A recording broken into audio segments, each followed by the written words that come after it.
السميع العليم من الشيطان الرجيم وقرأ 3 آيات من آخر سورة الحشر এরপর সূরা হাশরের শেষ 3 আয়াত পড়বে ওয়াক্কালাল্লাহু বিহি 70000 মালাক লাহু ইউসাল্লুনা লাহু আল্লাহু আকবার।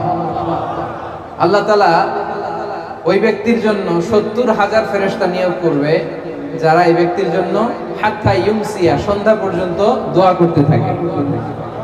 ওয়া ইন মাতা ফি যালিকাল ইয়াউম, আর এটা পরে ওই দিন যদি তার মৃত্যু হয়, মাতা শাহীদা, সে শাহাদাতের মৃত্যু নসিব করবে। ওয়া ইন ক্বারাআহা হিনা ইউমসি কানা লাকা বিতিলকা মানজিলা, আর সন্ধ্যাবেলাও যদি কেউ এভাবে 3 বার আউযু বিল্লাহিস সামিউল আলিম পড়ে সূরা হাশরের শেষ 3 আয়াত পড়ে, তার জন্য একই ফজিলত রয়েছে। পড়েন সুবহানাল্লাহ। তাহলে প্রথমে পড়তে হবে আউযু